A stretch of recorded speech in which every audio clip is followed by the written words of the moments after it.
মারা কখনোই চায় না সন্তানের কষ্ট হোক। এই জন্য তো এই যে আমি মুরগির মাংস রান্না করছি, আর লায়লা সন্তানদের নিয়ে এখানেই বসে আছে, তাদের কখন খেতে দিব।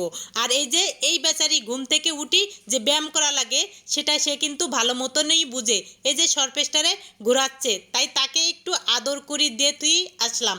তার কাজ সে করছে, আমি আসলাম আমার কাজ করার জন্য। মুরগির মাংস হয়ে গিয়েছে, একটু ছাড়িয়ে দিলাম তাদেরকে খেতে। আর আমি চলে আসলাম মামনির ঘরটা সুন্দর করে একটু গুছিয়ে দিব। অনেক দিন যাবৎ গুছিয়ে দেওয়া হয় না, তাই প্রথমে ঘরের ঝুলগুলা সুন্দর করে আমি ঝেড়ে নিলাম, সাথে ফ্যানটাও মুছে দেওয়া হবে। তাই যে আগলা ময়লাগুলো আছে সেগুলো আমি সুন্দর করে ফেলে দিয়ে নিলাম। হঠাৎ করে বাইরে তাকিয়ে দেখি এই যে অনেক মেঘ হয়েছে, হয়তো ঝড় বৃষ্টি আসবে। তাতে কি আমার ঘর গোছানো কি বাদ যাবে? তাই ঝাড়ু দিয়ে নিলাম। তারপরে তো বিছনার চাদরটা এক তুর্কিতে বিছিয়ে নিলাম। এখন ফাইনাল লুক দেখার পালা। তার আগে বলি, ভিডিও ভালো লাগলে পেজটাকে ফলো করবেন, চ্যানেলটাকে সাবস্ক্রাইব করবেন, একটা লাইক দিতে ভুলবেন না। এই তো ফাইনাল লুক, এই যে একদম সুন্দর করে গুছিয়ে দিয়ে দিলাম। তারপরে এখন লাইটটা বন্ধ করে দরজাটা আটকে দিলাম।